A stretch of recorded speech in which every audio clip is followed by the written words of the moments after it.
European transport and logistics sector is an essential part of everyday life across Europe.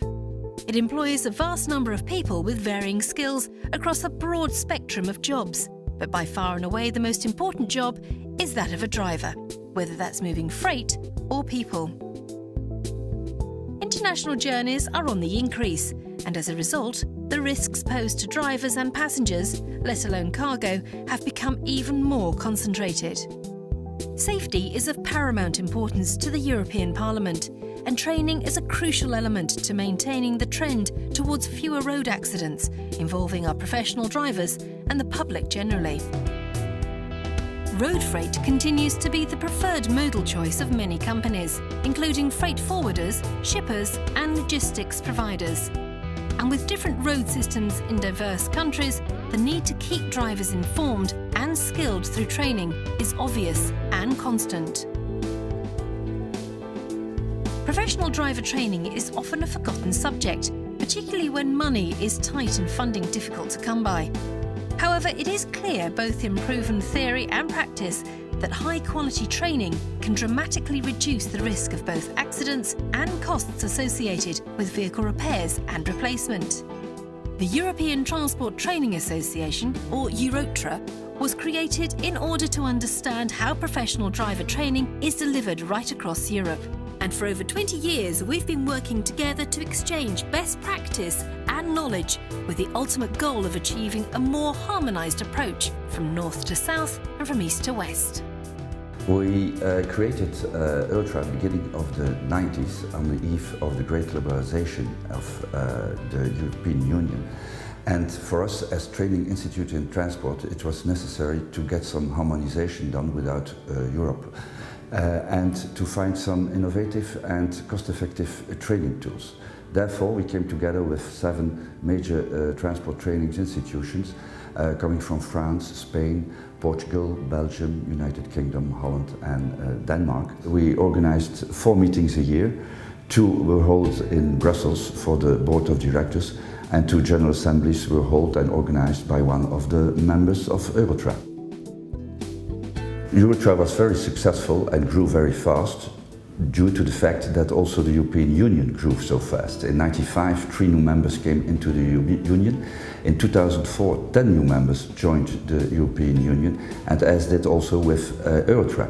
So we have now members from Poland, Czech Republic and Romania, and also outside the European Union as Ukraine. Eurotra currently has 22 members representing 14 countries across Europe. We also have 3 associated members with similar interests in transport and logistics. We also have a close working relationship with the IRU Academy for exchange of knowledge and best practice. And we are sponsored by Volvo Trucks in Sweden through our safety award, which is held annually. Our members actually represent training centres and academies right across Europe, and they're closely linked with social partners and very often national authorities. Some of them have influence with regard to decisions over how training is run across the country, while others generally have an interest in transport and logistics. Membership also brings an additional benefit in the sense that we work collectively very often on projects that are co-financed through the European Commission. And these projects pay dividends to our members and actually their own members, because we can disseminate the knowledge that we find and discover from these projects.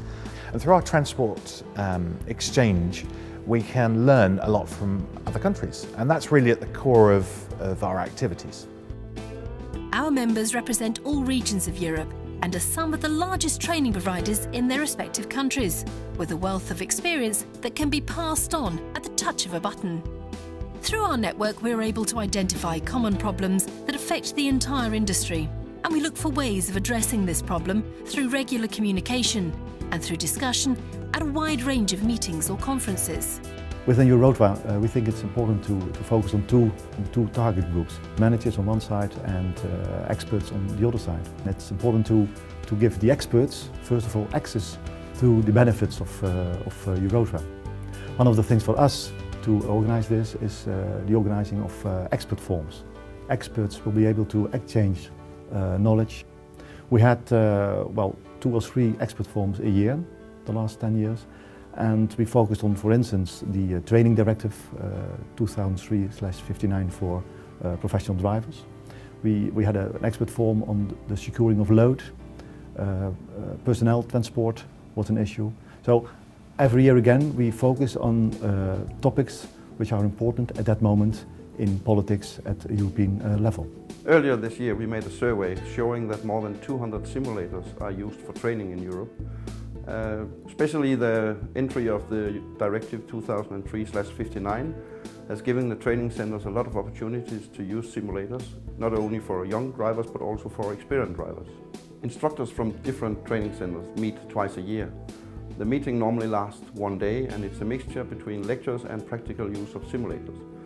Instructors like this kind of network very much, and it's nice to see how other training centers are using simulators and they are exchanging ideas and exercises. Managers do also meet twice a year. They evaluate the outcome of the instructors meeting, but also marketing and financial issues are discussed. The main goal of Eurotra is to serve the European road transport sector with better skilled and trained professionals, increasing quality and road safety.